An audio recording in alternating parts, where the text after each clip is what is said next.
Today's video is part 2 of the miter saw setup series, setting up your fences. Now that your miter saw table is flat, it's time to work on your lower and upper fences. So let's get started. First thing we need to check, the lower fence for straight and coplanar. The far left fence appears to have a 2/1000 dip on the left end. Now let's remove the fence and check it again and see if we get the same result. This is why it's really important to remove the fence and check its flatness, not on the saw. Because you notice when it was on the saw, we had about 2/1000 out on the far left side, but when we check it here by itself, it's perfectly flat. So that means that somewhere in the installation tweaked the fence slightly, which is very important for us to know because when we reinstall it, we should get this perfectly flat. If it's not, we know something in the installation is causing that problem. Now, I wanted to show you flattening the fence if it were out. So I'm still gonna do that. I'm gonna show you the procedure, even though this one doesn't need it, but it's not gonna hurt it to just make it a little bit flatter. But I'm gonna show you how to do that, so let's do that next. This is where I flatten most of my tools, my chisels, planes, plane soles, wooden Japanese plane soles, and I do any machinist work like this where I'm flattening my fences. I do it on this machinist granite block. This block is calibrated to 1/1000 in its length and width, so it's very accurate. It's not the only way you can do it. You can find a flat surface on your jointer or table saw and accomplish the same thing. It's just I have this at my sharpening station. I know it's accurate, so I use it for a lot of applications. I'm going to show you the basic technique using this block. You can get this block at a place that makes machinist granite blocks. They're not very expensive, about $250 depending on the size. The only trouble is if you don't live near there and you have to ship it, you'll probably pay that in shipping, $250 because they're very heavy. So then it can become about $500. But you'll have this for the rest of your life and it's very, very handy, so I do recommend it. Now it's very important the technique that we use. You want to use a light touch like you do with any sanding operation. You need to keep very steady and you need very smooth strokes when you're doing this because it's easy to start wearing away one area more than the other. So what I'm going to do is place my fence on the sandpaper and block here. I want to put pressure here in the middle. I don't want to put pressure here and here because I could change that pressure. So I want most of my pressure just right here in the middle and not a lot, because just like jointing a piece of wood, I don't want to flex this or distort it in any way that when I remove the pressure, it goes back to its default. So very light pressure. I'm going to go about this speed. I'm going to push forward because I want to keep controlled movement. Go back. Forward, back. Forward, back. Forward and back. You don't want to go quickly on it like this because then it's going to be very difficult to keep that even pressure. You're going to have a quicker start, which is going to put more pressure as you start. You're going to slow down. Then when you pull back again, you're going to have more pressure, and that's going to change the pressure you're applying to all the different parts. So keep it slow, keep it steady and even.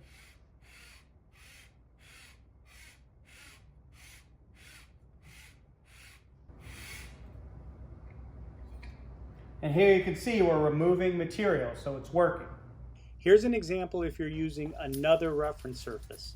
Start by checking it with your straight edge. It appears my jointer outfeed table is within 1/1000. Next, using adhesive back sandpaper, roll out what you need and start sanding like I demonstrated. Time to put the fence back on. Remember, the installation is important and the way the screws attach to the fence can pull it out of alignment. I'm making sure I keep pressure on the fence against the registration lip while tightening. Next, time to check the fence again for straight and coplanar. What do you know? Right on the money. Now let's check that the fence is square to the table and wings. You can see I was able to keep the fences square even after flattening the table. This is really important and why you want to use a systematic approach when you're flattening your table, especially if you have to flatten the actual miter table itself. you want to try to keep it square to the fence. So you diligently sand down the high spots very carefully and then just keep track of it as you're going. Now, if your fence was already out of square or you did happen to bring it out of square when you were flattening, don't worry about it. There's a way to fix it. What you'll need to do is shim the fence in the direction it needs to be to get square. What I use for that is I have a long 25-foot, 1/1000th of an inch feeler gauge strip, and I'll cut that up into pieces, place it behind the fence where I need it, and then tighten it down and just get it perfectly square that way. It takes a little bit of time, but don't worry, it can be done, and the feeler gauges work great because they don't compress. Now that we've got the bottom fence back in and within 1/1000th, so we fixed that little dip in it, we're going to put the upper fences back in. Now, if you remember, they were about 4/1000ths out at the top. Now we have two options. We could drill and tap from the back, putting screws to force this forward a little bit. Then we'd also have to tap 3 screws in the front to push the bottom in so that we would get a tilt coming forward.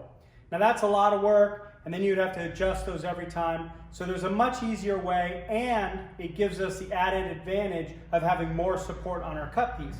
And that's putting in a sacrificial fence on top here. We'll put 2, one on either side. It'll give you a much tighter gap in the middle where your cut is. It won't be zero clearance because you'll cut the 45 on it. Otherwise, you'd have to keep adjusting it every time you went back to the 90-degree position. But this gives you a lot more reference surface, which is a lot better. And we can then dial this in because the bottom fence is square. We will need to put set screws on the top to adjust this out to get it perfectly square. But then it'll be able to be removed on and off from the table and give you a bigger work surface area. So let's do that. You guessed it. We have to first make sure the auxiliary fence is straight, and it is within 1/1000th of an inch. Looking good. Time to trace out the existing fence and modify the auxiliary fence to whatever shape you want.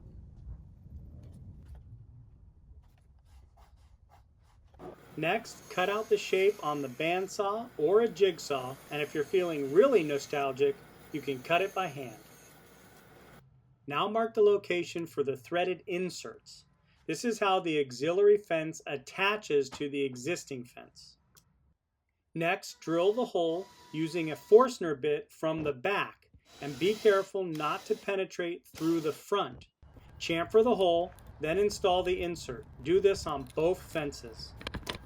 Before attaching the fences, I had to do some modifications to the bolt and washer, but no problem. The Dremel cut the bolts and the grinder shaped the washer. One more step before we attach the fences. The left fence is quite long and only has one locking knob, leaving the opposite end of the fence with some play.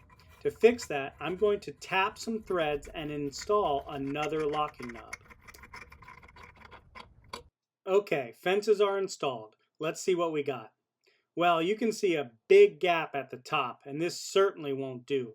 Looks like we'll have to install some set screws. Start by marking the position of the screws so they hit the highest point on the fence and drill all the way through the auxiliary fence. Next, insert the set screw from the front of the fence till it's flush with the back of the fence. Now reinstall the fence and with your square adjust the set screws. Next, cut the fence to length and repeat all steps for the other side. Now check the fences for straight and coplanar. If they are off, you'll need to sand them in place by hand.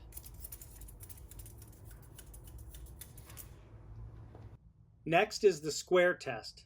You should be within 1/1000th of an inch, so we're looking good. Now let's look at what straight and square fences really mean and why we spend the time getting them perfect. I'd say it's worth it. What happens if the fence isn't square? I put a 10,000th shim behind the baseboard and made the same cut. It's hard to see on camera, but this caused a noticeable misalignment in the baseboard, which would cost time later to sand and fix. All right, fences are straight and coplanar.